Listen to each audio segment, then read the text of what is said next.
Shalom. Selamat pagi Bapak Ibu, Saudara-saudari, jemaat yang dikasihi oleh Tuhan kita Yesus Kristus. Bersyukur untuk hari ini kita boleh berkumpul kembali di gereja kita, Gereja Pogda Sana Indah, untuk kita sama-sama beribadah kepada Tuhan kita Yesus Kristus. Sebelum kita memulai ibadah pada pagi hari ini, ada beberapa hal yang ingin kami sampaikan. Yang pertama, ibadah pada pagi hari ini akan dilayani oleh Ibu Pendeta Agnita Tauno STH MA, dan pelayan liturgi akan dilayani oleh Bapak Penatua Lukas Labiro. Kita memakai liturgi kebaktian minggu biasa. Selamat beribadah, Tuhan Yesus memberkati.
Jemaat Tuhan, marilah kita konsentrasikan diri kita masing-masing.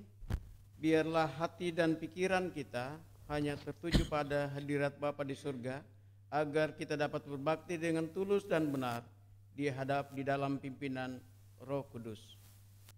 Kita masuk dalam saat teduh sejenak.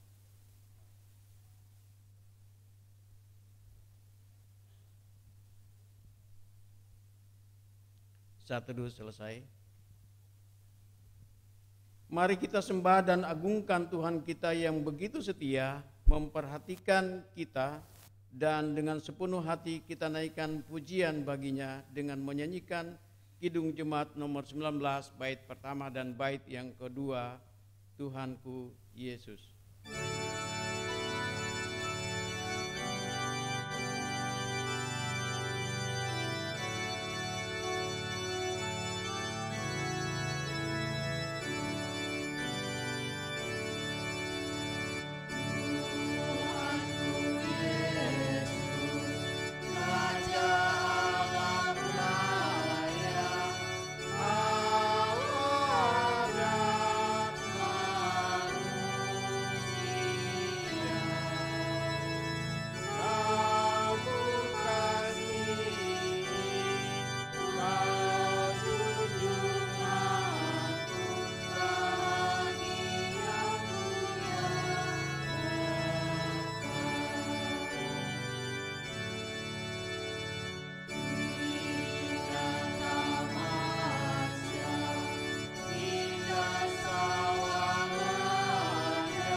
Pertolongan kepada kita adalah dalam nama Tuhan yang menjadikan langit dan bumi, yang setianya untuk selama-lamanya.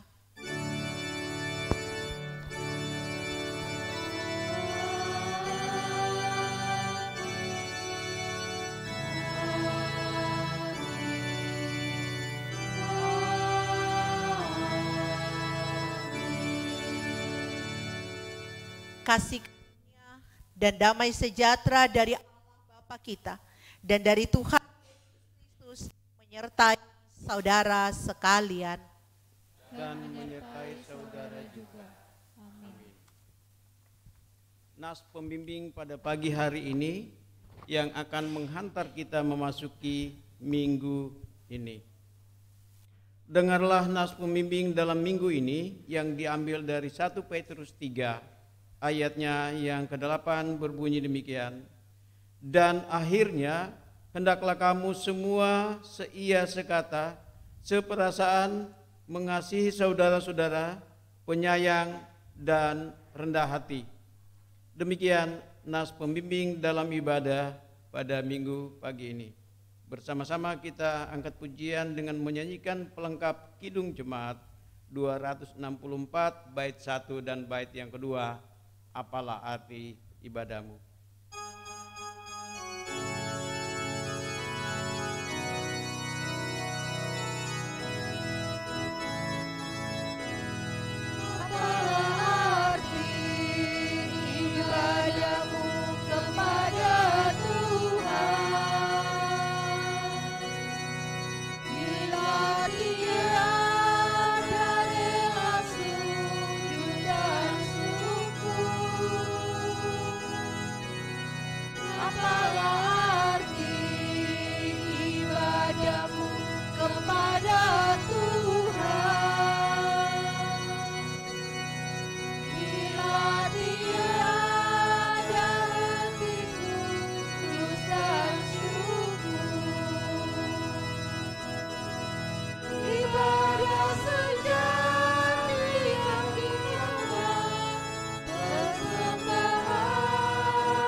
Pengakuan dosa.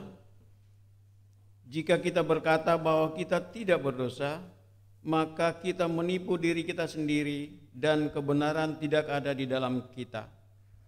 Jika kita mengaku dosa kita, maka Ia adalah setia dan adil, sehingga Ia akan mengampuni segala dosa kita dan menyucikan kita dari segala kejahatan. Jemaat Kristus, dengan tulus dan sepenuh hati, marilah kita mengaku dosa dan kekurangan kita di hadapan Tuhan. Kita berdoa. Kasihanilah aku ya Allah, menurut kasih setiamu.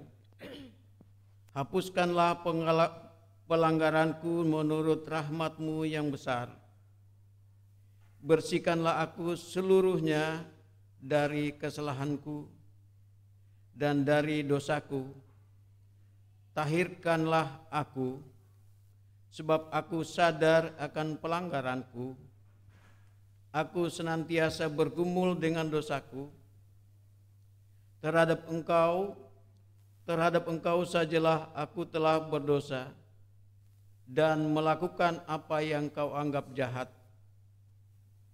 Maka Engkau benar dalam keputusan-Mu, bersih dalam penghakiman-Mu.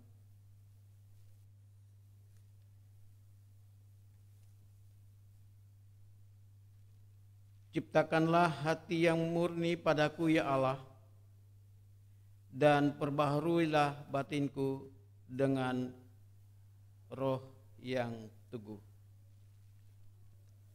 Amin.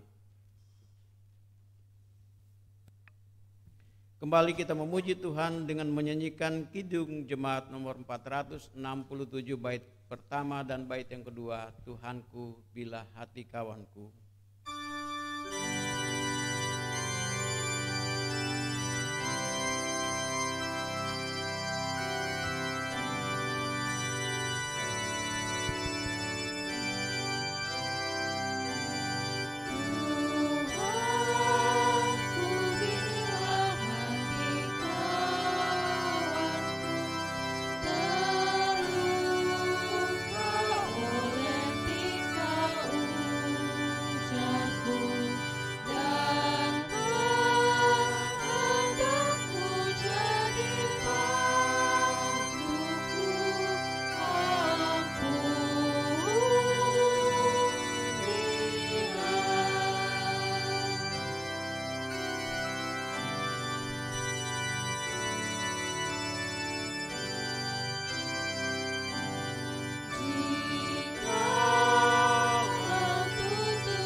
Saudara-saudara yang dengan sungguh-sungguh mengakui dosa serta kesalahannya di hadapan Tuhan, terimalah anugerah dari Allah Bapa kita sebagaimana diberitakan dalam Mazmur 32 ayat 5 berkata, dosaku kuberitahukan kepada dan kesalahanku tidaklah kusembunyikan. Aku berkata, aku akan mengaku kepada Tuhan pelanggaran-pelanggaranku, dan Engkau mengampuni kesalahan karena dosaku. Demikianlah berita anugerah dari Tuhan. Syukur kepada Allah. Tuhan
Saudara-saudara jemaat, saya ajak kita semuanya untuk berdiri mendengar petunjuk hidup baru pada minggu pagi ini.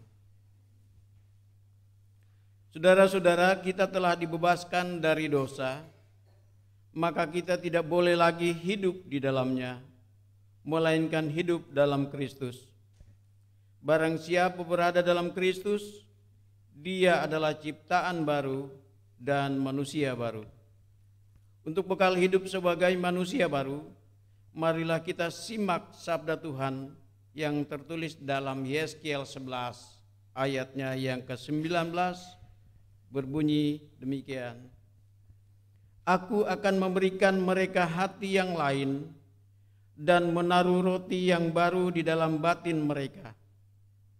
Aku akan menyingkirkan dari tubuh mereka hati yang membatu dan memberikan mereka hati yang taat. Demikian petunjuk hidup baru. Kiranya Roh Kudus menolong kita untuk mewujudkan kemuliaan Allah di dalam seluruh hidup dan kesaksian kita di tengah-tengah dunia. Jemaat kami persilakan duduk.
Yang dikasihi Tuhan, mari kita siapkan hati kita untuk masuk dalam perenungan kebenaran firman Tuhan.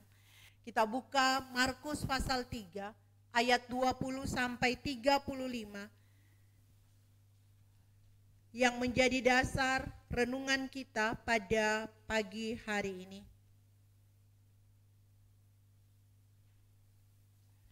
Markus 3 ayat 20 sampai ayatnya yang ke-35. Sebelum kita membaca dan merenungkannya, mari kita mohon pimpinan Roh Kudus untuk menolong kita mengerti, memahami, dan bersama-sama melakukan firman-Nya yang hendak kita baca, dengarkan, dan renungkan. Mari kita berdoa. Saat ini tibalah saatnya kami hendak membaca, mendengarkan dan merenungkan kebenaran firman-Mu ya Tuhan. Diamkan suara hati kami terkecuali suara Tuhan. Meteraikan firman-Mu dalam hati batin kami, agar boleh menjadi suluh dan pedoman di dalam perjalanan kehidupan yang Tuhan telah siapkan buat kami di masa yang akan datang.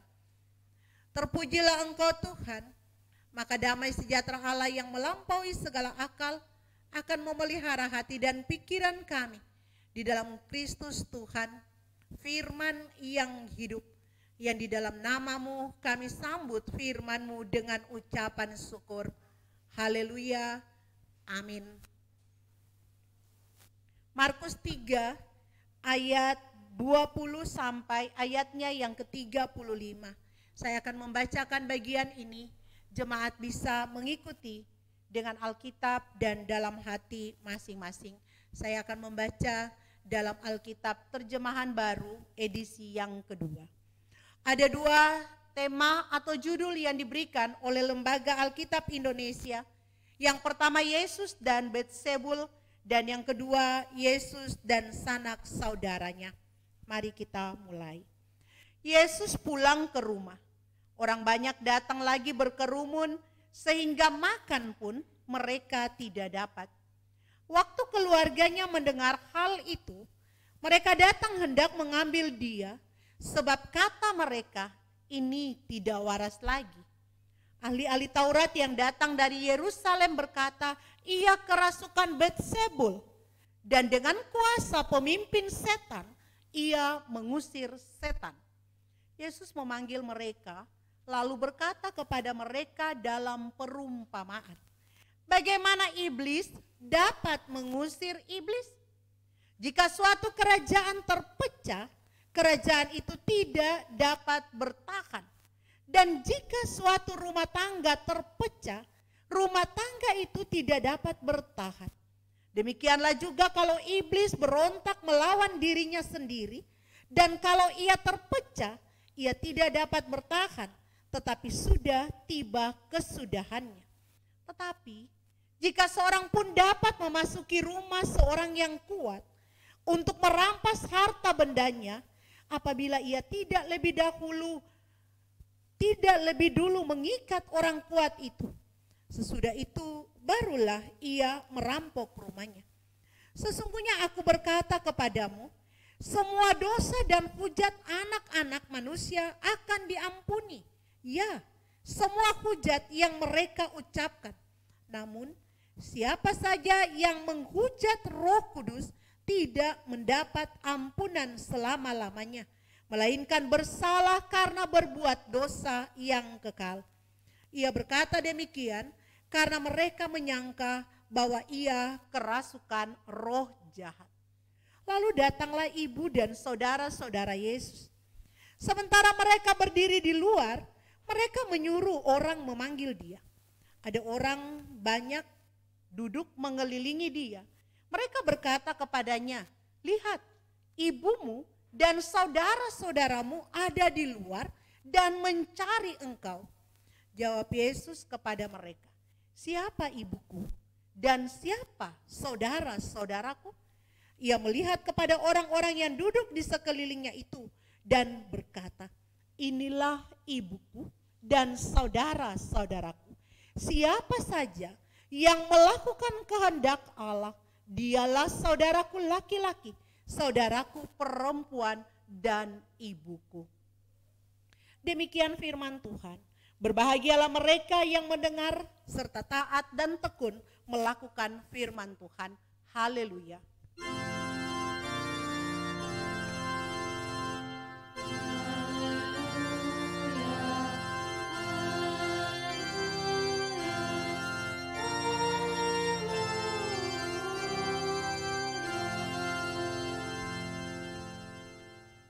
Bapak Ibu, saudara-saudara jemaat yang dikasihi Tuhan Yesus Kristus, Shalom. Selamat pagi. Apa kabar hari ini? Luar biasa, puji Tuhan. Berapa tahun ya? Cukup lama ya. Kita baru bertemu lagi. Kalau tidak salah sudah COVID atau sebelum COVID terakhir saya melayani di sini. Sebelum COVID, dan sudah terjadi beberapa pergantian pelayanan. Terima kasih Pak Pendeta dan Bapak Ibu Majelis, sehingga hari ini saya boleh diberikan kesempatan untuk kembali bertemu dengan jemaat POG Dasana Indah dalam persekutuan yang paling indah di dunia ini, di rumah Tuhan dalam ibadah bersama-sama. Kita percaya bahwa dimanapun kita berada, dengan kondisi keberadaan kita masing-masing, saat kita bersama dengan Tuhan, pasti kita ada dalam keadaan yang baik, dalam perlindungan Tuhan. Amin. Bapak Ibu jemaat yang dikasihi Tuhan Yesus Kristus. Kristus memulihkan kehidupan keluarga. Tema kita hari ini. Dalam satu pelayanan yang dipercayakan kepada saya oleh Toyota Manufacturing Indonesia di Karawang. Sebelum ibadah dimulai, penanggung jawab persekutuan doa mengatakan kepada saya, Bu Pendeta, tolong hari ini kami ada pegawai yang mau purna tugas. Jadi boleh nanti diberikan motivasi, dibawa dalam khotbah. Saya bilang, oh oke. Nah waktu saya datang yang jemput justru Bapak itu.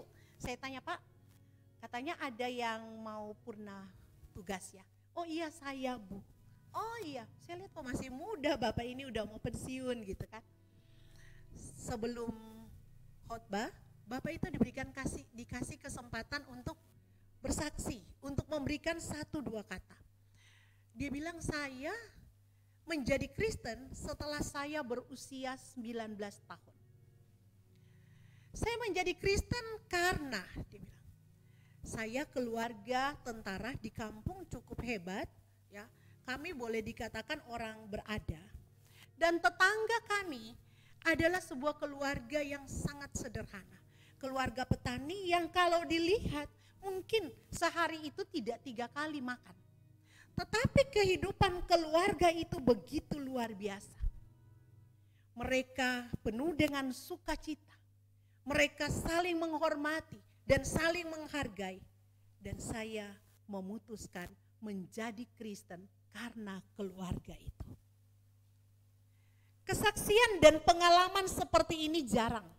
Biasa orang menjadi Kristen karena pernikahan, karena ada mujizat, ya, tindakan yang tidak dapat dipahami, yang tidak dapat dimengerti, dipikirkan oleh akal manusia, tapi karya Tuhan yang besar, sehingga dia mengalami pertobatan.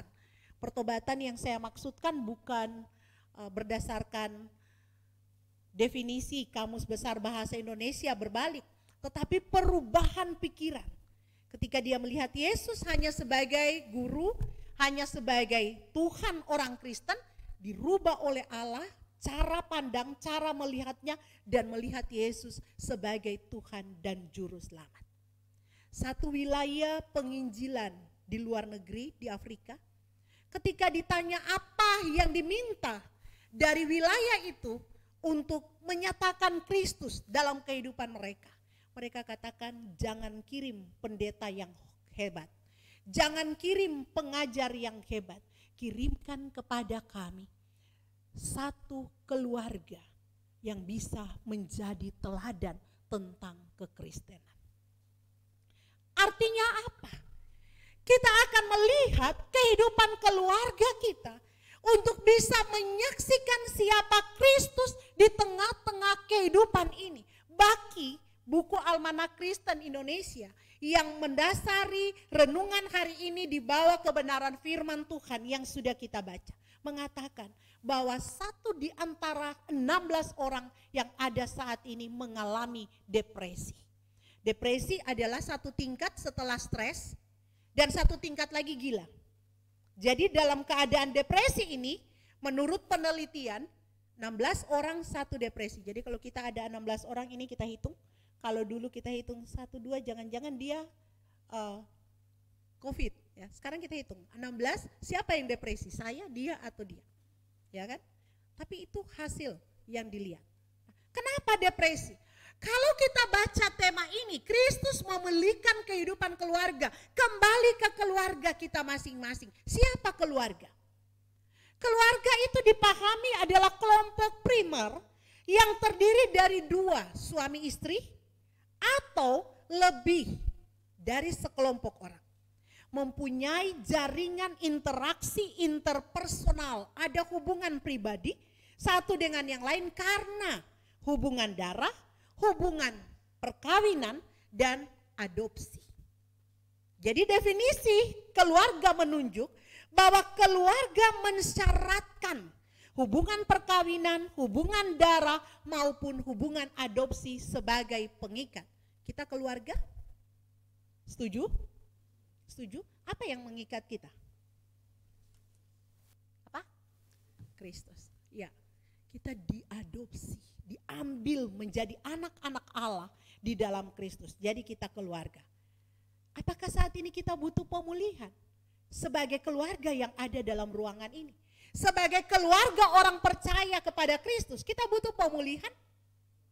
Iya. Kalau tema ini ada, berarti ada satu karya Allah Roh Kudus yang mau berbicara kepada jemaat yang ada dalam persekutuan gereja-gereja Indonesia, khususnya yang mengambil dasar renungan buku Almanak Kristen. Untuk berbicara ada satu hal yang sedang terjadi di tengah-tengah kehidupan keluarga Kristen di Indonesia. Dia harus dipulihkan. Ketika BlackBerry ada, kata teman saya begini, Bu Pendeta, di rumah kami itu kalau mau makan di grup cuma kirim ping. Semua turun, datang makan. Ya. Kalau dulu kita, orang tua udah lari kan. Nah, komunikasi yang ada saat ini adalah komunikasi yang dikuasai oleh sosmed, oleh gadget kita, sehingga di rumah, saya lihat tadi rumah adik saya, itu yang tulis anaknya. Meja makan, sementara makan tidak boleh pegang gadget. Rupanya ada sepupu dia yang datang, ya, yang tetap makan pegang handphone, tetap main game, sementara makan, sementara lihat gamenya ini kemana gitu. Ya. Dan jujur, saya juga kadang-kadang kalau melakukan hal pribadi, handphone dibawa. Untuk apa? Untuk main game. Ya.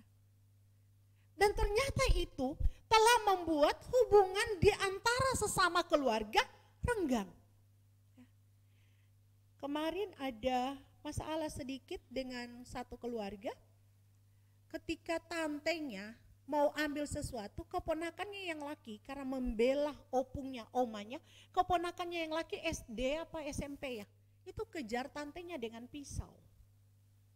Dia tidak pernah melihat peperangan, dia tidak pernah melihat, tapi dalam game, dalam apa yang dia lakukan setiap hari, dia ada dalam kelompok permainan yang saling kejar-kejaran, tapi hanya dalam satu entah di mana sembunyi katanya sedikit. Kalau keponakan saya dulu kalau dia kena tembak dia pasti pukul kepalanya. Tapi puji Tuhan dia bisa keluar dengan melakukan aktivitas yang lain. Nah sekarang itu tantangan satu. Kemudian keadaan keluarga yang lain seperti apa? Rame ya, progresif, Kristen progresif, bereaksi. Tapi percaya enggak? Satu bagian Alkitab kita tolak, kita sudah progresif. Satu firman Tuhan kita tidak terima, kita sudah memandang lain terhadap kebenaran firman Tuhan dan itu sudah miring. Ya. Tapi ketika ada orang yang mengumumkan dengan garis yang cukup besar, dengan penyataan yang cukup besar, orang Kristen baru bereaksi. Jadi kalau Kristus memulihkan kehidupan keluarga, sebenarnya tema ini mau mengajak kita, mengajar setiap orang yang ada di muka bumi ini khususnya ya, yang merenungkan bagian ini untuk memeriksa kehidupan keluarganya. Gak ada orang, gak ada dalam keluarga. Setuju? Kalau kita lihat definisi keluarga tadi, gak ada kan orang keluar dari, turun dari langit. Adam saja dibentuk oleh Tuhan, dikeluarkan Hawa. Coba lihat dalam Kejadian 3. Kejadian 2. Bagaimana keluarga itu, bagaimana Adam dipisahkan dari Hawa. Adam yang definisinya adalah manusia secara utuh, dipisahkan menjadi seorang perempuan dan laki-laki. Maka Adam menunjuk laki-laki, Hawa menunjuk perempuan. Perintah pertama yang diberikan oleh Tuhan adalah berkeluarga. Pernikahan. Ya, mereka menjadi satu. Dari daging dan tulang yang sama disatukan. Artinya sebelum dosa datang, keluarga atau kehidupan pernikahan adalah satu yang dibentuk di luar dosa. Makanya Tuhan terlibat di dalamnya. Makanya dosa yang sudah ada sehingga pernikahan itu akan menjadi kudus ketika dia disatukan kembali di hadapan Tuhan, maka pernikahan itu adalah janji kepada Tuhan. Dan hanya Tuhan yang boleh memisahkan keluarga itu, apapun alasannya. Ketika Yesus datang kali yang pertama, mujizat, tanda peristiwa besar yang tidak dipahami itu dilakukan ketika sebuah keluarga yang baru dibentuk akan hancur, akan dipermalukan, akan menimbulkan aib dengan kekurangan anggur. Maria katakan ikut apa yang dia katakan. Yesus bilang belum tiba waktunya. Tapi dia mau menyelamatkan keluarga. Sehingga yang dilakukan adalah isilah tempayan-tempayan itu lalu adalah anggur yang jauh lebih baik. Ya.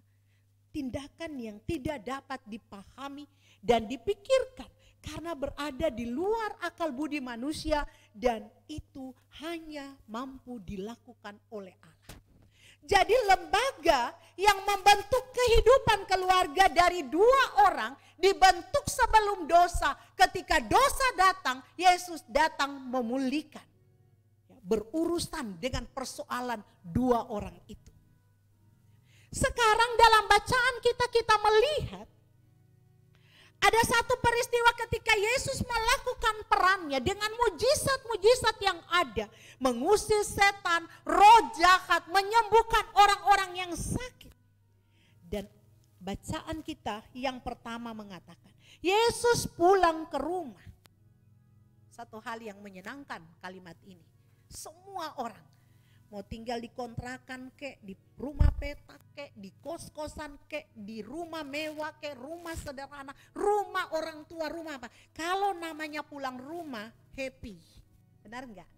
Senang. Walaupun orang tua tidak ada, enggak ada lagi di rumah itu, tetap ketika akan pulang ke rumah, rumah kita dibesarkan, pasti senang.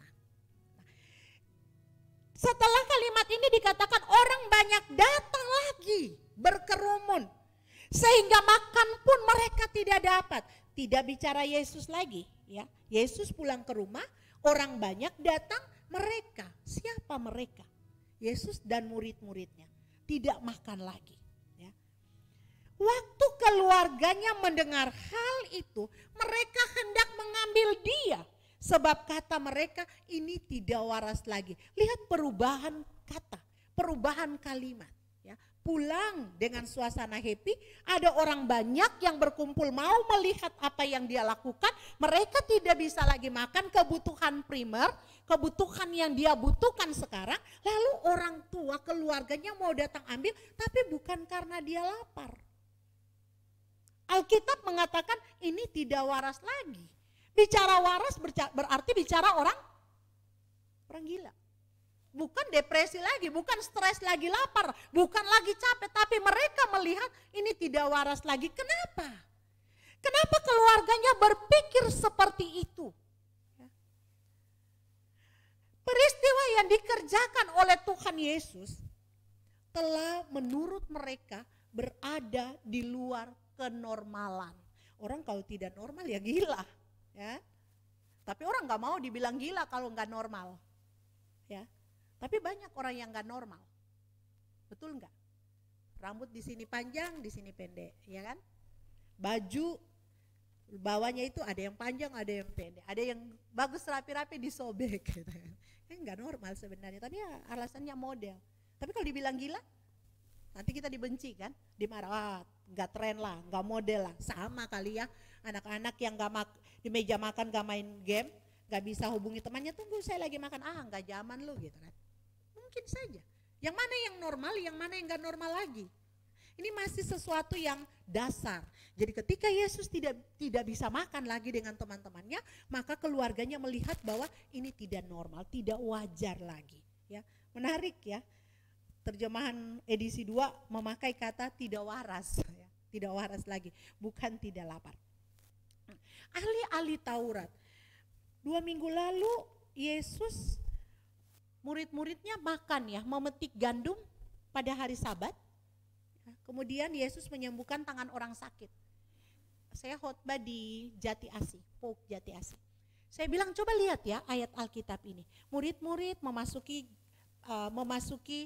kebun gandum, mereka memetik. Lalu ahli-ahli Taurat berkata, loh, berarti selama perjalanan Tuhan Yesus ada nih ahli-ahli Taurat yang mengikuti perjalanan Yesus dan murid-muridnya. Karena Alkitab dikatakan lalu, tidak ada kemudian datanglah, maka datanglah bla bla lalu. Dan di sini bacaan kita ahli-ahli Taurat yang datang dari Yerusalem berkata, berarti mereka ada. Waduh, kayaknya kepo banget ya orang-orang Farisi, ahli-ahli Taurat ini. Di mana Yesus pergi mereka datang. Mereka datang, mereka dari Yerusalem. Yerusalem adalah kota di mana ahli-ahli Taurat itu adalah orang-orang yang terpelajar, lebih paham, lebih pintar. Kita kalau dari Jakarta pulang kampung, woi jangan, gue pendeta dari Jakarta nih, lebih hebat kan. Ada perasaan lebih bangga. Nah mungkin mereka juga datang, ada nih ahli-ahli Taurat di situ di Galilea. Dan mereka tidak pintar, wah saya mesti kasih tahu nih berita, saya mesti sampaikan tentang Yesus ini seperti apa. Ya. Sehingga mereka katakan langsung iya kerasukan Beelzebul. Beelzebul adalah pemimpin setan. Ya. Mendengar itu, Yesus lalu bertanya, bagaimana mungkin iblis mengusir iblis? Dulu kalau bercanda mereka tanya begini, Yanti Pak Om Labiro lebih tahu Yanti daripada Agnita. Karena nama kecil saya Yanti. Yanti, pekerjaan apa yang setan marah, Tuhan marah? Ada yang tahu? Pekerjaan apa? Mencuri istri setan katanya. Iblis marah, setannya marah, Tuhan marah. Tuhan marah mencuri, iblisnya marah karena istrinya dicuri. Tapi ini candaan anak kecil. Ya. Tapi yang mau saya katakan adalah bagaimana iblis dapat mengusir iblis. Karena dia satu kelompok. Kalau kita mau bawa yang manis nih, bagaimana keluarga membenci keluarga. Kalau keluarga itu membenci satu sama lain bukan keluarga lagi. Udah sakit keluarga itu, dia harus dipulihkan. Terlalu besarlah Bu Pendeta membenci, mana mungkin saya benci suami saya. Yo, benar, gak mungkin. Tapi coba tanya, tadi pagi udah bilang sama suami selamat pagi. Udah bilang tadi, Ma aku cinta padamu. Udah peluk dia, udah cium mama. Enggak. Terus kamu mengasihinya tandanya apa? Ya tadi, Kristen progresif bereaksi ketika firman Tuhan bilang dosa yang tidak dapat diampuni adalah menghujat Roh Kudus. Siapa yang menghujat Roh Kudus? Padahal dia udah dikasih tahu dosamu ini, dia gak pernah mengaku dosanya kepada Tuhan. Karena setiap pengakuan dosa pasti diampuni dan itu karya Roh Kudus. Dan kalau kita tidak lakukan gak diampuni, itu yang dimaksud dengan menghujat Roh Kudus. Di sini ada dikatakan tadi bagaimana ketika orang akan menghujat Kristus, tapi dia diampuni. Itu mau menceritakan ketika dia disalib nanti, orang-orang menghujat dia, tapi Yesus katakan, Bapa ampunilah mereka, karena mereka tidak tahu apa yang mereka lakukan. Karena dia tahu, ya. Dia mau tunjukkan bahwa anak manusia pun dihujat, anak manusia pun menerima penghinaan, akan diampuni kalau ada pengakuan dan permohonan pengampunan dosa.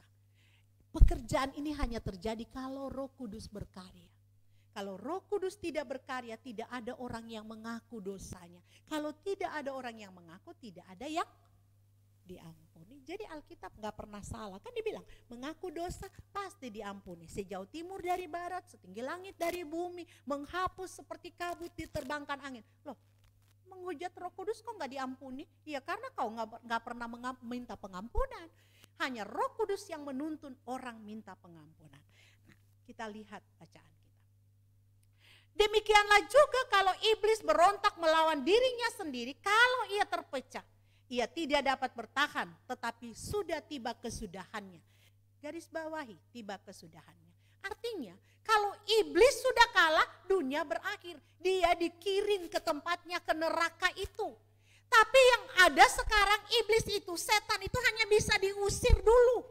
Kita gak bisa hancurkan, kita gak bisa patahkan kuasanya, bisa dalam nama Tuhan Yesus. Tapi kita gak bisa musnahkan, tiba waktunya. Kalau dia sudah kalah, dia akan tiba waktunya dihancurkan. Kita bisa lihat dalam kitab Wahyu bagaimana dia dikirim ke sana. Masanya belum tiba. Artinya dia baru disuruh pergi, diusir oleh Yesus, disuruh jangan ada lagi di situ. Dan itu hanya akan terjadi ketika dia tidak melawan dirinya sendiri. Iblis pintar enggak? Pintar enggak? Pintar. Hampir sama seperti Tuhan. Cuma yang dia nggak bisa adalah dia nggak tahu segala sesuatu. Dia nggak tahu. Dia nggak tahu kita di sini ngapain. Kalau nggak ada agen, nggak ada dutanya lewat, nggak ada wakilnya lewat, nggak tahu. Tapi kalau ada yang lewat dia kasih tahu, di sini ada ini. Oh, di sini ada yang mau doa. Ayo kita gabung-gabung. Oh, di sini ada yang lagi minum sedikit nih. Suaminya pulang mabuk-mabuk sedikit. Ayo kita masuk. Nah, di sini nih istrinya lagi marah, uang belanja kurang. Ayo kita masuk. Baru dia masuk nih. Tapi dia nggak tahu.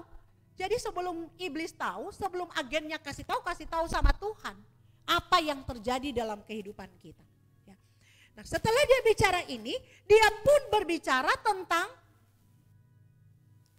keluarga. Keluarga akan hancur kalau terpecah-pecah. Kalau suami jalan ke sana, istri jalan ke sana, anak jalan ke belakang, di mana keutuhan keluarga itu? Keluarga harus tetap satu dalam pelayanan, dalam kehidupan apapun juga. Gak bisa suaminya bangga. Sekarang lagi hebat kan?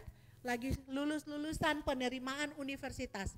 Saya nggak tahu yang anaknya lulus jalur raport atau jalur UTBK kemarin, siapa yang bangga? Mamanya atau papanya? Memang anak gue, memang aku. Kata mamanya, enggak, aku yang didik, aku yang ini. Belum lagi, enggak, menurut ilmu 70% kepintaran anak ditentukan mama, gitu kan. Tapi bapaknya bilang, ya siapa dong? Aku bapaknya, ya mesti mulai sombong-sombong, enggak boleh. Ya. Kalau enggak ada ibu, ya enggak ada bapak, enggak ada anak dong. Ya. Enggak bisa terpecah-pecah. Dikatakan di sini setan itu akan kalah. Dia kalau dia mau mencuri dalam rumah itu dia harus ikat orang yang kuat. Bapak ibu pegang kata kuat. Sebagai keluarga, anak, orang tua, suami istri kita harus orang yang kuat. Kalau iblis akan masuk untuk menghancurkan keluarga itu, dia harus mengikat kita, dia harus membelenggu kita, baru dia curi kebahagiaan, dia curi sukacita, dia curi damai sejahtera, dia curi apa yang ada dalam keluarga. Enggak ada orang kawin diberkati, lalu dikatakan susah payah engkau akan bekerja, kedamaian tidak akan, enggak. Allah dan pohon segala rahmat akan memberkati engkau. Jadi keluarga itu dibentuk dalam suatu persekutuan yang kuat di dalam Tuhan. Kalau dia melenceng, kalau dia lemah, kalau dia memikirkan dirinya sendiri, entah karena makanan dengan bacaan kita, atau pikiran, atau asumsi, dia akan hancur. Jadi mari kita lihat keluarga kita lihat persekutuan kita apa? Apakah kita datang setiap hari mulai dengan pikiran sini berkerut, siapa yang mau khotbah, ketemu majelis ini lagi, ketemu Pak Gembala ini lagi, oh nanti ditanya ini lagi. Atau kita datang, oh saya akan mendapatkan firman Tuhan untuk membawa kekuatan saya untuk keluar. Bapak Ibu, saya selalu bertanya, ketika berkhotbah akhir-akhir ini adalah kita yang kerja. Bapak Ibu yang ada di pekerjaan. Atau ya anak pemuda remaja yang sekolah. Ketika mau masuk sekolah, ketika mau masuk kerja, kita dikasih aturan kerja, benar enggak? MOU, ya, perjanjian kerja kedua belah pihak. Tata tertib disiplin di sekolah, orang tua dikasih bayar sekolah tanggal 10, ya kan? Anak-anak datang pakai sepatu, hari Senin sampai Jumat, hari Rabu pakai pramuka misalnya, itu kita pelajari. Kalau kita langgar satu, pasti dipanggil, ditelepon orang tua, dipanggil BP, atau kita mau rapat jemaat, pasti dibaca tata tertib rapat, ikut rapat, dengan sopan mengeluarkan pendapat, semua dibaca. Pertanyaannya selanjutnya adalah berapa tahun kita jadi Kristen? Gereja ya, persekutuan 35 tahun nanti, bulan Agustus. 35 tahun karena ini gereja tidak ada 0. Artinya tidak ada enggak paham. Kalau kita hidup 0 sampai 7 tahun, 7 tahun terbata-bata membaca. Jadi kita skip 7 tahun gak tahu baca.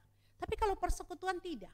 35 tahun berarti dari 0 sampai 34, kurang beberapa bulan, ini tahu membaca semua.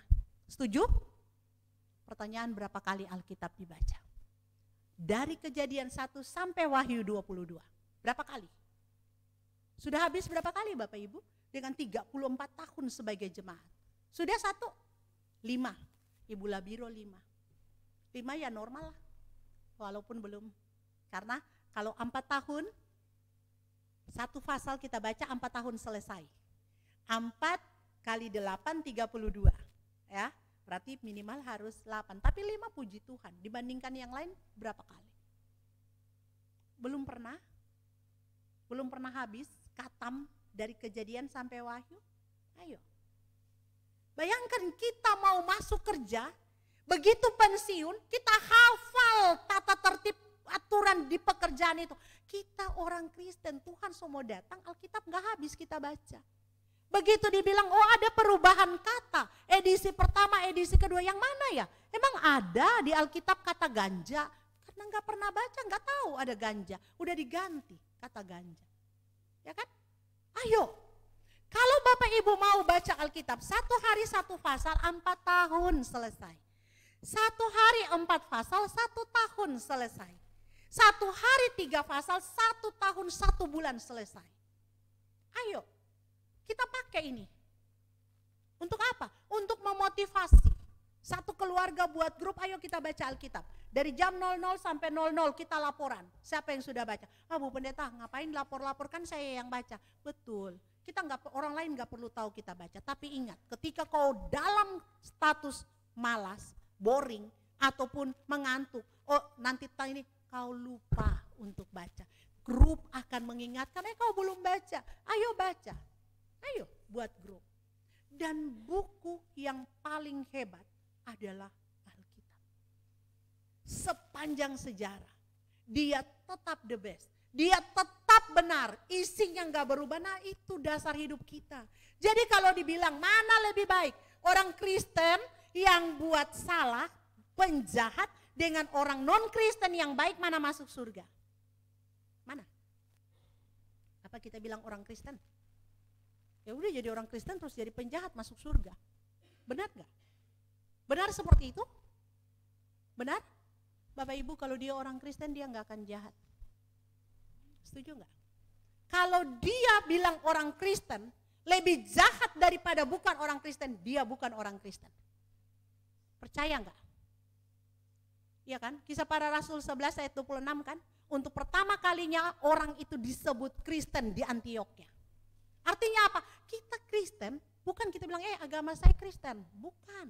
Karena orang lihat bahwa kita itu meneladani kehidupan Kristus dan disebutlah pengikut Kristus, Kristen. Jadi kalau dia bilang dia orang Kristen terus penjahat, lihat lagi kamu bukan orang Kristen. Bilang kamu bukan orang Kristen, KTP-mu yang Kristen.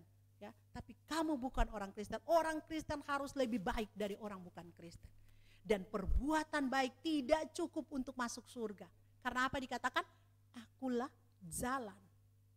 Tuhan Yesus jalan. Tuhan Yesus pintu. Tuhan Yesus satu-satunya yang bawa orang masuk surga. Terus yang lain gak masuk surga, terserah aturan agamanya seperti apa. Terserah kedaulatan Tuhan seperti apa, bukan ranah kita. Tapi Alkitab menyaksikan kebaikan Kornelius tidak cukup. Sehingga Petrus harus datang, dia dan seisi rumahnya dibaptis percaya kepada Kristus. Ya, jadi tetap Tuhan Yesus adalah jalan masuk surga. Jadi kalau progresif bilang masuk surga bukan cuma Tuhan Yesus, maaf, bukan Kristen kamu.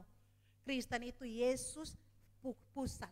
Nah, bacaan kita mau mengatakan bahwa pusat daripada pergumulan tantangan yang sedang dihadapi harus Yesus, harus Kristus. Rumah tangga dibentuk bukan 2, tapi 3. Laki-laki akan berjanji kepada Tuhan, perempuan berjanji kepada Tuhan, lalu berjanji satu terhadap yang lain. Ada segitiga yang sedang terjadi.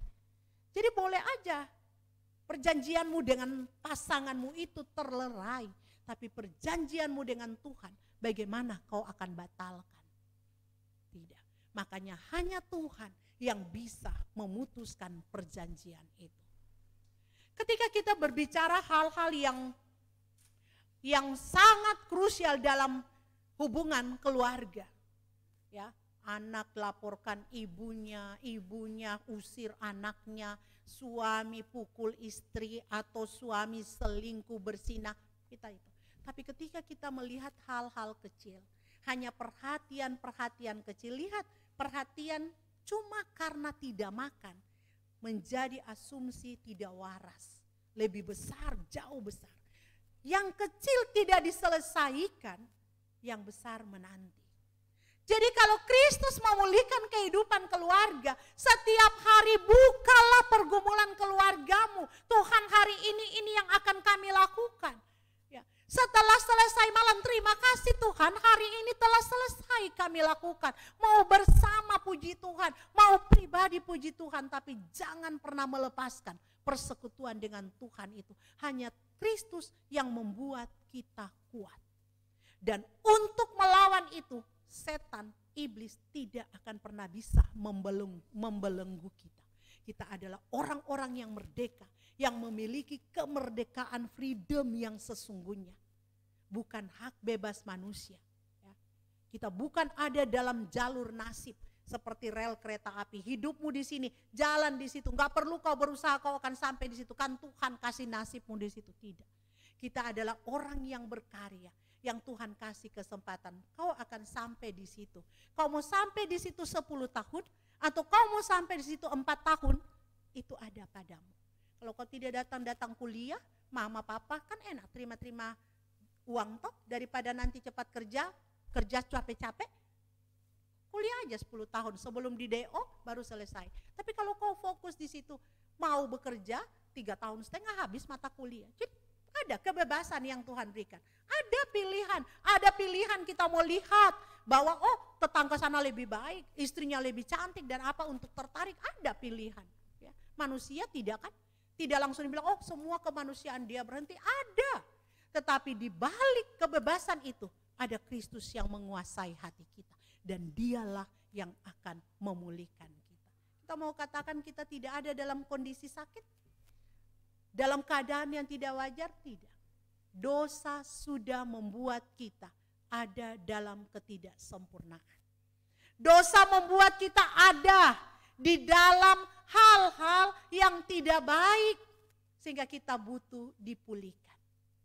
Dan ayat terakhir dan kedua terakhir bacaan kita mengatakan. Bagian 34 bagian A. Dan berkata, inilah ibuku dan saudara-saudaraku. Buat Yesus, ya, orang yang ada di sekeliling itu adalah saudaranya, keluarganya. Ada aliran yang menganggap ini udahlah, kalau dibuang oleh papa mamamu hubungan darah gak apa-apa. Di gereja ada keluargamu yang lebih besar. Tidak juga seperti itu, ya. Ini syaratnya apa? Siapa saja yang melakukan kehendak Allah, dialah saudaraku laki-laki, saudaraku perempuan, dan ibuku. Luar biasa. Inilah dasar yang paling besar tentang kekeluargaan kita. Jadi kalau kita melakukan kehendak Allah, maka Kristus memulihkan kehidupan kita. Sehingga kita tidak perlu takut, tidak perlu lagu untuk menghadapi ke depan. Benar, kakak beradik saja, saudara kembar saja, keluar di dunia ini pasti kadang-kadang berjalan ke kanan satu, ke kiri satu. Apalagi dua kebudayaan, dua tradisi, dua kehidupan disatukan dalam kehidupan pernikahan sampai maut memisahkan. Baru sempurna pengenalan itu. Tidak akan pernah sempurna. Tapi dalam ketidaksempurna itu ada Kristus yang tetap menjadi perekat. Sehingga persoalan boleh ada, masalah boleh ada, kekecewaan boleh ada, dipulihkan di dalam kasih Kristus untuk berjalan bersama. Tujuannya apa? Kalau dibilang pergilah, jadikanlah semua bangsa muridku, baptislah mereka, ajarlah mereka, amanat agung. Mau pergi panggilan pribadi, kita lupa. Kita punya tugas sebagai keluarga. Kita bisa menyaksikan Kristus dengan keluarga. Jadi tidak usah, ya kamu mau jadi apa nak? Udah nggak diterima STPDN apa namanya? SMPTN sekarang, dulu Pak. Yang sekarang UBTK apa? UBTKB, ya UBTKB. Nggak diterima, udah masuk teologia aja lah kamu nak. Jadi pendeta, saya nggak mau gitu. Biasa kan begitu. Kalau nggak lulus ya udah suruh teologia saja anak-anaknya. Kasihan teologia, orang-orang nggak mau. Gak mau jadi pendeta. Kalau dulu dibilang ngapain mau jadi pendeta miskin katanya. Mungkin kalau gitu, kalau seperti itu ya balik lagi. Mau jadi apa kita? Ya, gak usah takut. Pasti tugas kita ada, peran kita ada, keluarga tugasnya sama, memberitakan Kristus dimanapun kita berada. Dan buah dari itu akan nyata dengan orang mengaku percaya Yesus Kristus Tuhan. Hanya itu tujuan kita Bapak Ibu. Yang lain ini cuma dikasih pinjem, Rumah, mobil, istri, suami, anak, orang tua itu cuma dikasih pinjam. Tujuannya cuma satu, orang percaya Yesus Kristus Tuhan. Kasihilah yang ada itu, rangkullah di dalam kasih Kristus, termasuk dalam persekutuan jemaat, agar bisa bersaksi kepada sekeliling kita bahwa benar kita ini orang Kristen, benar Yesus itu Tuhan. Karena dialah yang memulihkan, menyembuhkan, dan yang membuat segala sesuatu baru. Keinginan kita untuk menjadikan Yesus kembali pusat kehidupan kita pasti diberkati oleh Tuhan. Dan di sanalah Allah Roh Kudus akan berkarya di sepanjang kehidupan kita sampai Maranatha, Tuhan Yesus datang kembali. Tuhan memberkati Bapak Ibu dalam aktivitas pekerjaan, tanggung jawab pelayanan di minggu yang baru. Dan Tuhan menyertai kita bersama-sama. Amin.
Persembahan pujian dari Komisi Remaja dipersilakan memuji Tuhan.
Terima kasih, kemuliaan bagi nama Tuhan. Tuhan memberkati.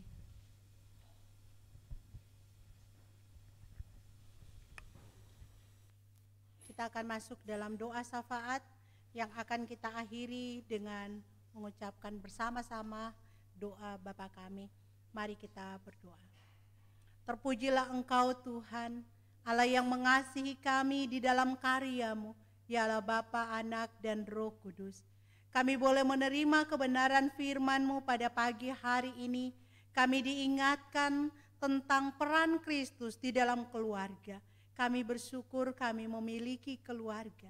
Kami bersyukur ada seorang suami, seorang istri, seorang ibu, seorang ayah. Ada anak-anak dalam keluarga kami. Dan kami bersyukur kami ada dalam satu persekutuan keluarga besar yang ada di jemaat Tuhan di POUK Dasana Indah. Ada gembala, ada Bapak Ibu majelis, ada setiap orang dengan peran dan tanggung jawabnya masing-masing. Tuhan, firman-Mu hari ini mengingatkan kepada kami bahwa karena dosa, karena satu dan lain hal, karena kemanusiaan kami, karena tekanan, ada banyak hal yang bisa membuat sesuatu yang benar, yang baik menjadi tidak benar dan baik. Menjadi sesuatu yang rusak, sesuatu yang sakit, yang butuh dipulihkan, yang butuh dibenahi, butuh disembuhkan. Terima kasih bahwa tema hari ini mengingatkan kepada kami, Tuhan Yesuslah yang memulihkan kehidupan keluarga. Entah keluarga karena hubungan darah di rumah, ataupun sebagai anak-anak Tuhan, persekutuan jemaat-Mu. Terima kasih Tuhan. Biarlah kami memiliki hubungan intim, hubungan baik dengan Tuhan, sehingga kami kuat menghadapi tantangan apapun, karena kasih Kristus merekatkan, kasih Kristus membuat kemarahan menjadi reda, protes, ketidakpuasan, dan lain hal yang negatif menjadi positif dan baik. Biarlah semakin hari semakin mencintai Engkau, semakin membawa keluarga kami dekat kepadamu Tuhan. Bahkan dalam persekutuan jemaat kami tetap melihat Kristus satu-satunya pedoman dan jalan, dan firman-Mu Alkitab adalah firman yang hidup, yang ada menuntun kami pada saat ini di dunia ini. Kami siap memasuki pekan yang baru dengan firman-Mu yang telah kami dengarkan, yang memampukan kami untuk menghadapi peran tanggung jawab yang ada. Sebagai anak-anak dalam tumbuh kembang, masa batita balita, Tuhan berkati bertumbuh dengan sempurna. Anak-anak yang ada dalam sekolah ataupun juga sedang mempersiapkan diri memasuki jenjang pendidikan selanjutnya, SD, SMP, SMA yang mulai memasuki masa liburan untuk semester yang baru. Terima kasih untuk keberhasilan mereka yang akan memasuki jenjang pendidikan selanjutnya, yang akan masuk universitas. Masih banyak yang saat ini sedang mengupayakan untuk bisa diterima di sebuah perguruan tinggi. Perjuangan anak-anak Tuhan, khusus jemaat-Mu di sini, Tuhan campur tangan, Tuhan bantu, Tuhan tolong, Tuhan akan tunjukkan di mana mereka akan berkarya, mempersiapkan diri. Dan bagi mereka yang mencari pekerjaan, berkati lamaran-lamaran yang telah dibawa, siapkan, tunjukkan di mana mereka akan bekerja. Yang sedang menanti, menjalin hubungan untuk kehadiran pasangan hidup, tepat pada waktunya, indah pada saatnya Tuhan akan memberikan. Dan biarlah semuanya sesuai dengan waktu dan kasih karunia Tuhan. Para orang tua lanjut usia dengan kondisi kelemahan fisik yang hari lepas hari makin melemah, kuatkan imannya, rohaninya untuk tetap kuat. Menjadi teladan yang baik bagi kami, bagi jemaat yang masih muda, bagi keluarga. Janda duda, anak yatim piatu khususnya yang berkekurangan, yang ada dalam kesendirian, dalam kesepian mereka, Tuhan akan mencukupkan, menghibur, dan juga memakai gereja-Mu untuk boleh mendampingi mereka. Pendidikan dari keluarga kami, ekonomi yang ada dalam tantangan-tantangan, kebutuhan-kebutuhan yang ada, Tuhan akan memberikan jalan keluar, dan pasti dengan Tuhan yang terbaik untuk kami. Kami bawa dalam pergumulan kami berdoa di dalam nama Tuhan Yesus orang Nazaret, Sang Tabib yang ajaib, Mari Tuhan jamah, Tuhan sembuhkan, Tuhan pulihkan. Ibu Rosnauli Tondang, Bapak Penatua Sutijo, keluarga Bapak TJ Nainggolan, khususnya orang tua atau opung dan saudaranya atau adik yang sedang sakit. Ibu Warsi, saudari Oki, saudara Oki Maranata, dan Ibu Diana Baon Dias. Atau kami juga menggumuli beberapa keluarga, saudara, teman, sahabat, rekan pelayanan, saudara dari teman-teman kami yang juga sakit, dirawat di rumah sakit atau pemulihan di rumah. Kami bawa mereka Tuhan dengan nama-nama yang telah kami sebutkan tadi. Kami juga mau berdoa Tuhan untuk setiap jemaat yang bersyukur dengan ketambahan usia yang Tuhan berikan, baik dalam ulang tahun kelahiran atau pernikahan yang ada. Tanggal 10 Juni Bapak Rudi Katonan, tanggal 11 Juni Bapak Tumpal Pardede, tanggal 14 Juni Bapak Dedi Nelson Leo. Ada juga saudara kami atau anggota jemaat yang tidak tersebutkan namanya berulang tahun, biarlah umur panjang, di tangan kanan kekayaan kehormatan, di tangan kiri dalam segala perkara Engkau berkati. Rumah tangga yang tidak disebutkan tapi sedang merayakan ulang tahun pernikahan, baharui kasih cinta kesetiaan yang ada, kuatkan hati iman untuk berjalan bersama dan hidup bersama Tuhan dalam keluarga pernikahan mereka sampai maut memisahkan dalam izin Tuhan. Kami berdoa untuk program pelayanan jemaat Tuhan di POUK Dasana Indah. Berkati Bapak Gembala, berkati Bapak Ibu Majelis, berkati untuk program pelayanan yang ada, rencana pemilihan pengurus komisi dan tim yang baru periode 2024-2026. Biarlah Tuhan semua program-program yang dibuat akan terrealisasi dengan baik. Kekuatan persekutuan kesaksian pelayanan terus ada sehingga menghadapi tantangan-tantangan dunia, tantangan-tantangan persekutuan, kesaksian dan pelayanan dapat dilewati, dihadapi dalam pertolongan Tuhan. Kami bersyukur bahwa kami ada di tahun kehidupan sebagai persekutuan jemaat Tuhan. Awal bulan Agustus nanti akan berusia 34 tahun. Kalau bukan Tuhan yang meletakkan dasar persekutuan, kesaksian, pelayanan jemaat ini, maka jemaat ini tidak akan ada. Karena itu biarlah rencana hari ulang tahun gereja akan menjadi suatu pesta ucapan syukur, berterima kasih kepada Tuhan yang akan membaharui komitmen berjalan bersama dalam panggilan yang ada. Segala biaya, dana, kebutuhan yang dibutuhkan Tuhan siapkan. Tuhan memberkati panitia yang ada.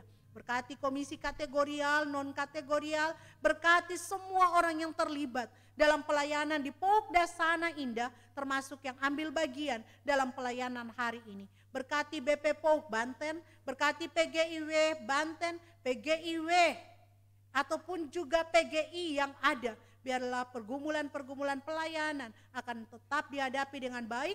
Gereja akan bergandengan tangan dalam keesaan untuk bersaksi bersama bahwa Kristus adalah kepala gereja dan Kristus adalah Tuhan di tengah-tengah kehidupan ini. Bangsa dan negara dalam pergumulan pelayanan ataupun pemerintahan presiden, wakil presiden, biarlah tetap hidup dalam takut akan Tuhan. Keluarga dari masing-masing mereka Engkau berkati. Engkau berkati menteri yang ada.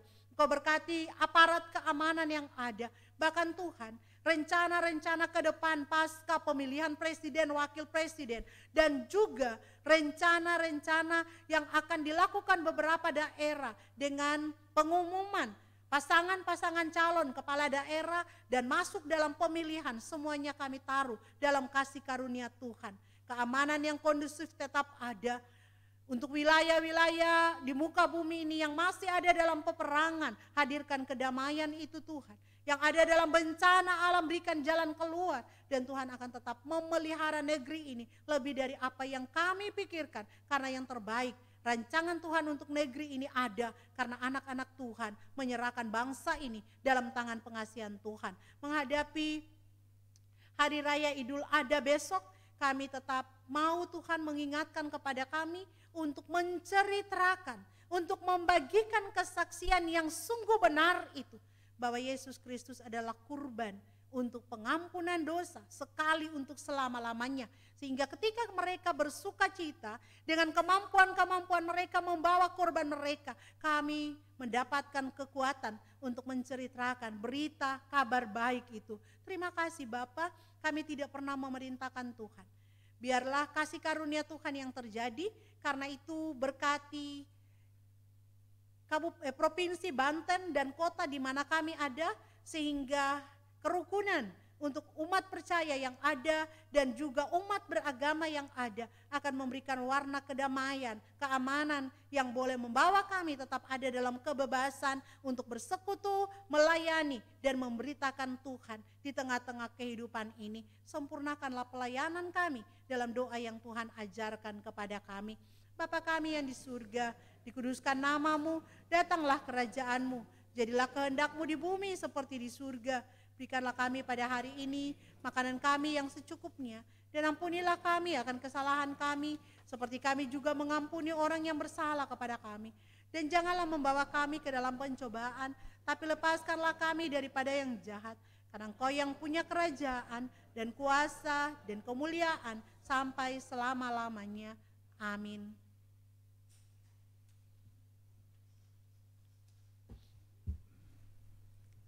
Jemaat Kristus, kita akan masuk dalam pengakuan iman. Saya undang kita bangkit berdiri.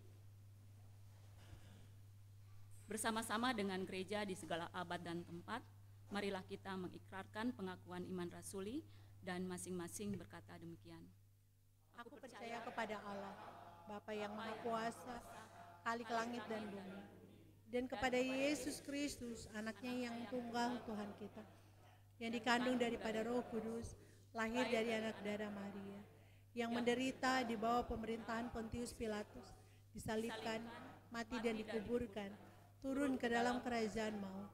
Pada hari yang ketiga, bangkit pula dari antara orang mati, naik ke surga, duduk di sebelah kanan Allah, Bapa yang Maha Kuasa, dan akan datang dari sana untuk menghakimi orang yang hidup dan yang mati. Aku percaya kepada Roh Kudus, gereja yang kudus dan am, persekutuan orang kudus, pengampunan dosa, kebangkitan daging, dan hidup yang kekal. Amin. Jemaat dipersilakan duduk. Kita akan masuk dalam persembahan syukur. Marilah kita memberikan persembahan syukur dengan berlandaskan firman Tuhan yang tertulis pada 2 Korintus 8 ayat yang ke-12. Sebab jika kamu rela memberi, maka pemberianmu akan diterima kalau pemberianmu itu berdasarkan apa yang ada padamu, bukan berdasarkan apa yang tidak ada padamu. Sambil memberikan persembahan, mari kita puji Tuhan dengan bernyanyi dari nyanyian Kidung Baru nomor 133 bait 1 sampai dengan seterusnya. Syukur padamu ya Allah.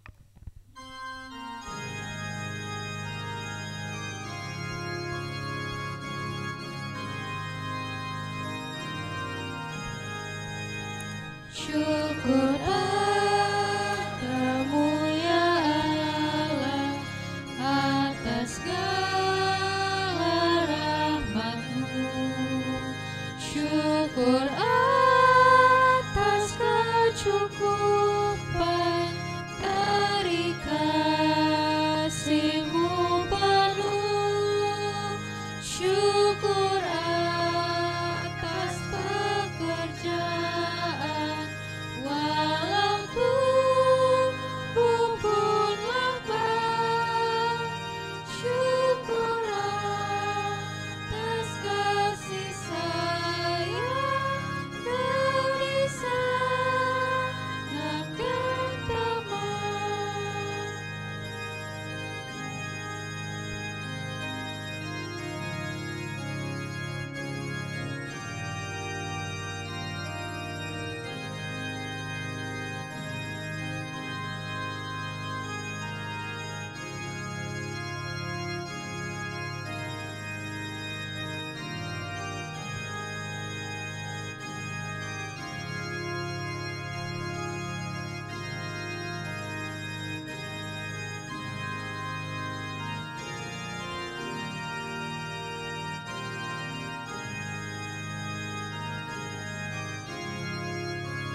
kita berdoa untuk menyerahkan persembahan kita. Tuhan Yesus yang baik, kami bersyukur untuk hari ini Tuhan. Kau begitu baik dalam kehidupan kami, memelihara kami, melindungi kami Tuhan. Pada saat ini Tuhan, kami boleh diberikan kesempatan untuk memberikan persembahan kepadamu Bapa. Kiranya Engkau memberkati persembahan kami ini Tuhan, agar bisa dipakai untuk pelayanan kasih-Mu di gereja kami ini Bapa. Kami berdoa untuk Bapak Ibu jemaat yang memberikan persembahan Tuhan. Kau boleh berkati kami, berkati pekerjaan kami, berkati usaha kami. Biarlah apa yang kami kerjakan, apa yang kami lakukan, boleh Engkau buat berhasil Bapa, dan boleh berkenan dan menyenangkan hati-Mu Tuhan. Terima kasih Tuhan Yesus, kami berdoa buat Bapak Ibu majelis yang mengelola persembahan ini. Biarlah kami boleh bekerja dengan baik dan benar, hormat dan takut akan Engkau Bapa. Terima kasih Tuhan, terpujilah nama-Mu. Dalam nama Tuhan Yesus kami berdoa kepada Bapa di surga. Haleluya, amin. Mohon perhatian sebentar, saya akan membacakan pokok warta jemaat untuk Minggu tanggal 16 Juni 2024. Warta jemaat ini terbit sekali seminggu dan dimaksudkan sebagai media informasi bagi jemaat. Bagi Bapak Ibu, saudara-saudari yang baru pertama kali mengikuti ibadah di Gereja Pauk Dasana Indah dan berkeinginan untuk menjadi anggota jemaat agar dilayani seterusnya, mohon kesediaannya untuk mendaftarkan diri kepada majelis yang bertugas. Yang pertama, kebaktian umum. Kebaktian umum dilaksanakan setiap hari Minggu pukul 9 pagi. Kebaktian hari ini tanggal 16 Juni 2024 dilayani oleh Ibu Pendeta Agnita Tauno STH MA, pelayan liturgi oleh Bapak Penatua Lukas Labiro, organis oleh Saudari Kesia Karunia Labiro, organis oleh Saudara Kesia Karunia Labiro, kantoria oleh Gracia Lekransi dan Saudari Fania Abigail Sitanggang. Persembahan pujian Komisi Remaja, operator laptop dan sound system oleh tim multimedia. Atas pelayanannya kami ucapkan terima kasih. Yang kedua, kebaktian kategorial. Kebaktian Komisi Anak dilaksanakan setiap hari Minggu pukul 7 pagi bertempat di gereja. Untuk hari Minggu tanggal 23 Juni 2024 akan dilayani oleh pelayan liturgi Kak Dinji, pelayan doa Kak Kaila, pelayan musik Ibu Irma dan Kak Ryan. Untuk kelas Bethlehem akan dilayani oleh Ibu Marlis, kelas Nazaret dan Galilea oleh Kak Ance, kelas Yerusalem oleh Ibu Irma. Mohon perhatian orang tua untuk mengingatkan dan mengantarkan putra-putrinya. Yang kedua adalah ibadah Komisi Remaja pada sore hari ini, tanggal 16 Juni, di jam 6 sore, bertempat di gereja, pelayan firman oleh Bapak Penatua Lukas Labiro, pelayan liturgi oleh Saudara Yoses Leo, pelayan doa oleh Saudara Derel, pelayan musik oleh Saudara Vino. Dan untuk minggu depan tanggal 23 Juni bertempat di gereja, pelayan firman Ibu Penatua Ferise Yutania, pelayan liturgi Saudari Seril, pelayan doa Saudara Gray, pelayan musik Saudari Kerin. Untuk jadwal ibadah Komisi Wanita, pada hari Selasa tanggal 18 Juni 2024 pukul 7 malam bertempat di gereja, ibadah persekutuan doa, pelayan firman Ibu Penatua Ferise Yutania, pelayan liturgi Ibu Siatmi, pelayan doa Ibu Irma Labiro, pelayan musik Ibu Yetihya. Mohon perhatian dan kehadiran seluruh komisi wanita. Yang keempat, ibadah keluarga pada hari Kamis tanggal 20 Juni 2024 pukul 19.30 bertempat di gereja, pelayan firman Bapak Pendeta Abdi Tancikoti MTH, pelayan liturgi Ibu Penatua Yuli NRC, pelayan doa dari Sektor P, pelayan musik Bapak Penatua Eko Budianto. Mohon perhatian dan kehadiran seluruh jemaat. Yang kelima, ibadah Komisi Bapak pada hari Jumat tanggal 21 Juni 2024 pukul 19.30 bertempat di gereja dengan pelayan firman Bapak Penatua Richard Rajasa, pelayan liturgi Bapak Joko Triyono. Mohon perhatian dan kehadiran Komisi Bapak. Yang keenam, ibadah Komisi Usia Indah dilaksanakan di hari Sabtu tanggal 22 Juni 2024 pukul 10 pagi bertempat di gereja dengan pelayan firman Bapak Agustus Rajasa, pelayan liturgi Ibu Bernita Naibaho atau Ibu Galingging, tema bersyukur selalu terambil dari Mazmur 9 ayat 2. Mohon perhatian dan kehadiran semua komisi Usia Indah. Yang ketujuh, ibadah Komisi Pemuda pada hari Sabtu tanggal 22 Juni 2024 jam 7 malam bertempat di gereja. Pelayan firman Bapak Abdi Tancikoti, WL Saudara Sulistia Oktarina, pelayan musik Saudara Ferianto Palea. Tema ibadah persekutuan pemahaman Alkitab, kasih tanpa syarat, 1 Korintus 5 ayat 1 sampai dengan 8 dan Filipi 2 ayat 11. Mohon perhatian dan kehadiran semua komisi pemuda. Yang ke-8, pemilihan pengurus komisi dan tim periode 2024 dan 2026. Dimohon kepada semua pengurus komisi, komisi anak, remaja, pemuda, wanita, komisi bapak, komisi usia indah, tim diakonia dan tim multimedia untuk dapat melaporkan hasil pemilihan pengurus yang baru. Dilaporkan hasilnya ke majelis paling lambat hari ini, Minggu tanggal 16 Juni 2024, dapat diberikan kepada Penatua Septian Eko atau kepada Penatua Ance. Yang ke-9, jadwal persembahan pujian ibadah Minggu tanggal 23 Juni 2024 akan dilayani oleh Komisi Usia Indah. Yang ke-10, pendaftaran retreat HUT Gereja POK Dasana Indah yang keempat. Dalam rangka kegiatan HUT Gereja yang ke-34 yang akan dilaksanakan di Puncak pada bulan Agustus, maka kami sampaikan kepada jemaat yang akan ikut dalam acara HUT tersebut agar mendaftarkan diri kepada panitia atau kepada masing-masing pengurus, atau yang telah mengisi form pendaftaran yang telah dibagikan harap dikumpulkan kepada panitia. Batas pengumpulan paling lambat minggu depan di tanggal 23 Juni 2024. Dan pada hari ini Minggu 16 Juni setelah selesai ibadah, panitia akan melakukan pencarian dana berupa penjualan makanan. Mohon partisipasi dan dukungan dari semua jemaat. Yang ke-11, Sekolah Injil Liburan Anak atau SILA akan dilaksanakan pada bulan Juni ini, tempatnya di gereja selama 2 hari 1 malam. Untuk tanggalnya akan diwartakan minggu depan atau akan kami infokan kepada grup WA di sekolah minggu. Mohon perhatian dan dukungan dari orang tua untuk mempersiapkan putra-putrinya. Demikian warta jemaat pada minggu hari ini.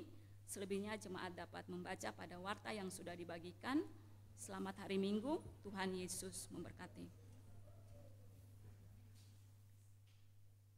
Jemaat dijemput berdiri.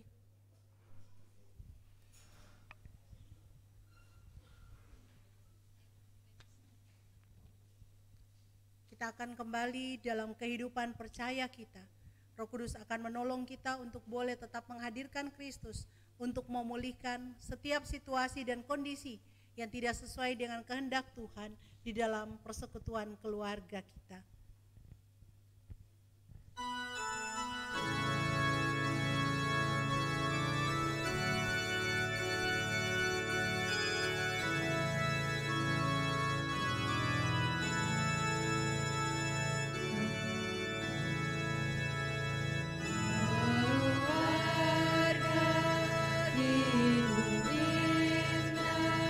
Bila Tuhan di dalam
Saudara-saudara jemaat yang dikasihi Tuhan Yesus Kristus, sekarang pulanglah dengan damai sejahtera dan terimalah berkat dari Tuhan kita.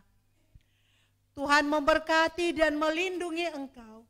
Tuhan menyinari engkau dengan wajah-Nya dan memberi engkau kasih karunia. Tuhan menghadapkan wajah-Nya kepadamu dan memberi engkau damai sejahtera. Amin.